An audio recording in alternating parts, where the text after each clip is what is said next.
The first goal in the Austin FC vs. Philadelphia Union match comes courtesy by Cavan Sullivan to give the Union a 1-0 lead in the 18th minute, with the Union opting to go short on this corner kick with Hines-Ike standing over the corner, going short to Kai Wagner. And you look at the positioning here. Nathan Harriel gets the assist on the play.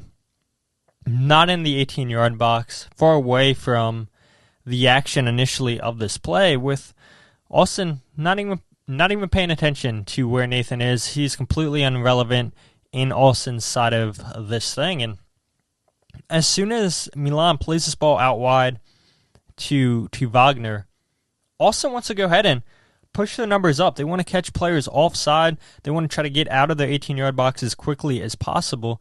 And Nate knows that this ball is going to get played back to Hines-Ike, and then it's a perfect floated ball to Harriel because Austin not paying attention, not thinking Nathan's going to be a threat on this play.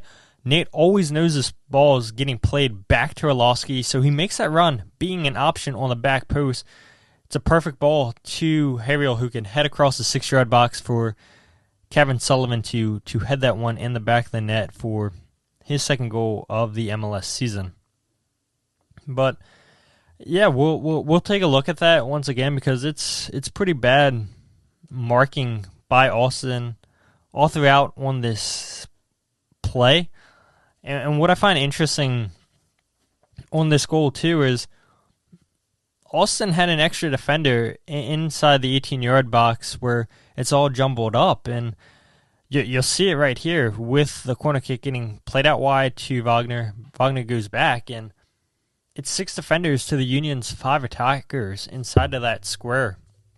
And again, you have Nathan Harriel running free, and because it's so congested inside that square, Austin players lose sight of the mark. Yes, nobody tracks the run from Nathan Harriel. Cavan has to find himself back on side. You can clearly see, gets himself back on side on this play, and nobody picks him up, and so it's a ball played back, and right there, Cavan does well to find the space, to attack the space. Both players, Harriel and Cavan, so clever with their movement on this play. Cavan makes sure that he gets himself back on side. You saw him right there just get back in line there. Goes completely unmarked. Great header from Nate. Great header from Cavan to give the Union their 8th set-piece goal of the season. So the second and final goal in this match comes courtesy by Austin FC's Brandon Hines-Ike, assisted by Joseph Rosales. So this one, just like the Union scoring off of a set-piece, they concede 3 minutes later on a corner kick, a set-piece.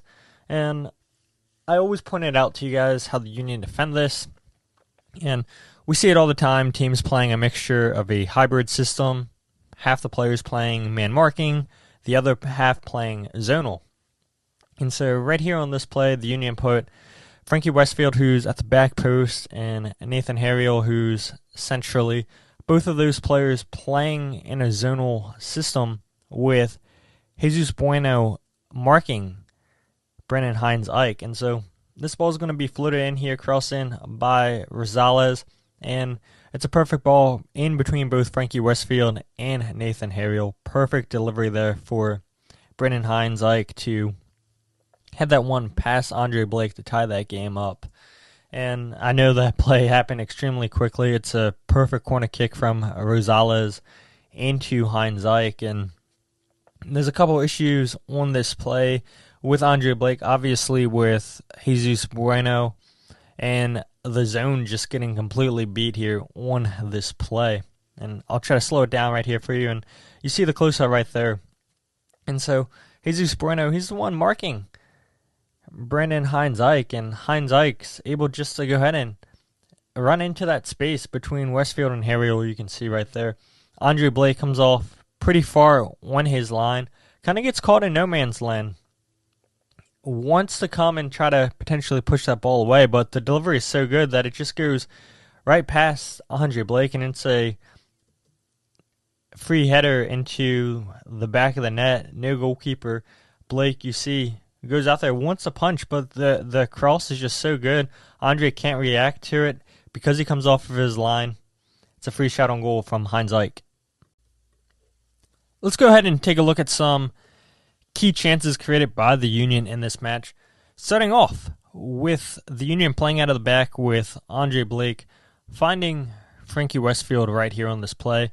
So Frankie plays a great ball towards the middle of the field for Bruno Damiani, who's in a lot of space there. You can see in the center circle, and he does well to just flick on this pass into Orlowski, being an option for Damiani, which, again, I mean, we didn't see a ton of this in the first 15 games of the season for the Union, making these runs in behind. A lot of space down the right-hand side for Orlowski. Great awareness there by Damiani. And then this header right here from Orlowski sets him up on the play, and he goes, checks, you see him, moves his head to see where his options are. It's not the greatest option for Orlowski to go and opt for a shot. And so he sees Cavan Sullivan out of the corner of his eye making this run, this late run, unmarked into the box. And so he just slows it down, waits for Cavan to get there, but his pass gets intercepted there. And that was a huge missed opportunity there for the Union to potentially go 2-1 into the half.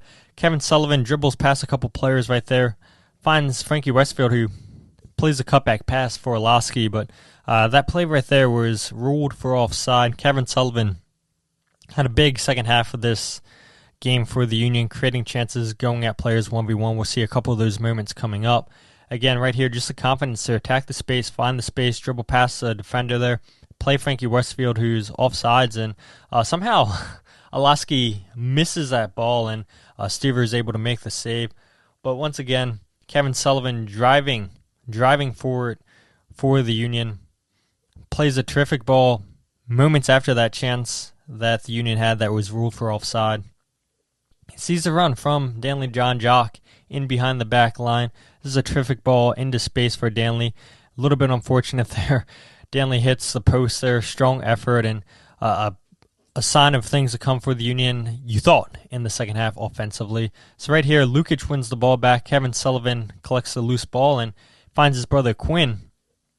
In the Union, they break quickly. They have the numbers on the right side of the field. 3 guys wide open. They win the ball back just like they're taught to do in the opponent's defensive half of the field. And so Quinn has options here. He has Milan Orlowski, he has Danley John Jock, and Frankie Westfield. And he opts for the pass here for Danley, who takes a touch. Defender gets a touch on this and throws the whole thing off balance. But again, the Union continued to grow into this half in the second half with both Sullivan brothers playing a huge role.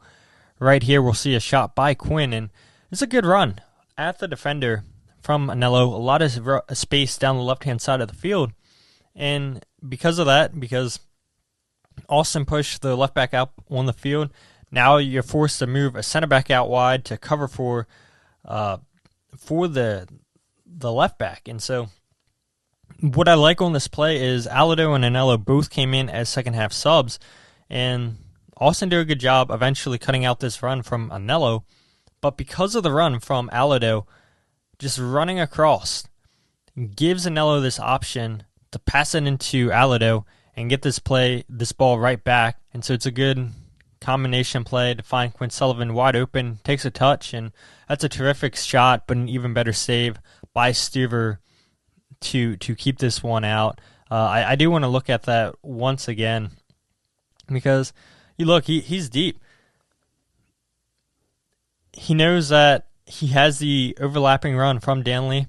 Danley's giving him that option, but Quinn has one thing in mind, and it's take the touch, see what's given to me. We've seen Quinn over the years love taking these opportunities, these long shots outside the 18-yard box, and he lets this one rip, and that's a really, really big save there by Stuver to keep this one tied 1-1. And right here, we're going to see Anello put in a tackle inside the 18-yard box, win this ball back. Well done to track the run by the attacker, and then to find Alado, find feet. Alado slows up, knows that the Union don't have options yet, and Quinn makes something out of nothing. Really does well to attack the space. Tries to play Alado in forward, and I think maybe if Quinn can just go ahead and not try to play this pass a little bit centrally, because again, Austin have this one covered defensively, and if you could maybe get that pass out wide. It does, at least when you pause it right here. It looks like the Union have the option to go out wide, allow, Alado to take on Dessler 1v1. But Quinn mishits his pass. Dessler cuts it out, and nothing to come there for the opportunity for the Union. And then we'll see one last chance. Free kick by Wagner. Finds Pierre, who heads it across for Anello, who tries to hit on the volley. Gets blocked there for a corner kick. It's a good run by Anello. It's a good header across the box by Neil Pierre, and the corner comes for nothing, and this one ends 1-1. So it's been a while since we looked at some saves by Andre Blake in these goals breakdown videos. Andre Blake, I know, has a moment where he spilled a cross, and we'll take a look at that play. Neil Pierre bailed him out. Neil Pierre, in my opinion, man in the match for the Union. Not going to show a ton of Pierre highlights here in this part of the video because we're going to spend a lot of time talking about him on the podcast, and I may or may not get an article written about Pierre. But we'll start right here in the 14th minute. Andre Blake coming out with a big save. Alston playing out of the back, and they do well to find numbers. Haverhill caught out of position there, puts a challenge on the attacker, and now it's a 3v2 situation. Kai Wagner also pushed up high on the field, and now Alston can go ahead and take advantage of this opportunity that's going to go ahead and fall to Azuni. He does well to just strike that ball outside the 18-yard box. Alston a little bit unlucky because you see Blake parries that out wide, and they hit the post on that play. Could have been 1-0 right here. Neil Pierre comes up with a big block right there, and the Union survive an early scare in this game by Alston. This ball gets floated back now to the back post for Facundo Torres, who comes off the bench as a substitute for Alston. It's a 2v1 situation against Frankie. It's a good floated ball there by Rosales to Facundo. Takes a touch, and it's a really strong save at his near post by Andre Blake to still keep this one tied 1-1. Now the ball played out wide here for the winger for Alston. And this is the moment where Andre Blake, he spills this, and Neil Pierre comes, cleans that up. That's a big moment there where Brendan Vasquez also comes on as a second half sub for Alston, where if Pierre doesn't get this clearance, you think maybe Blake should absolutely have this, but this is just heads-up play. Neil Pierre doesn't lose track of it. Brendan Vasquez can't believe. You can see he sees that the ball goes underneath Blake and can't believe that Blake spilled this easy cross, and Pierre's there to clean it up to potentially give Alston a 2-1 lead on what would have been a disaster of a play for the Union. Now Alston break on this counterattack transition moment. Union had a corner kick, and Alado does well to track back there defensively. You had Milan Alaski. The Union survived a scare there with Brendan Vasquez, and I do want to look at that again because Alado tracks back so far inside of his own offensive half to track back defensively. You can see Alaski's the closest player to the player out wide, and Alado does good. It's the initial challenge by Alaski to go ahead, slow him down, cut off the angle, and the attacker's always going to cut inside. Good, nifty footwork, but Alado doesn't give up on this play from Vasquez. He stays with it and allows Blake and the Union to clear away that ball. And then we look at this moment right here where Alston, they intercept, or the Union try to intercept a pass, and now Alston can once again hit on a quick transition moment. Ball played into Azuni right here, who doesn't have a ton of space, but that's a really, really, really strong save outside the box from Andre Blake on Azuni. Second save of the game against the Albanian.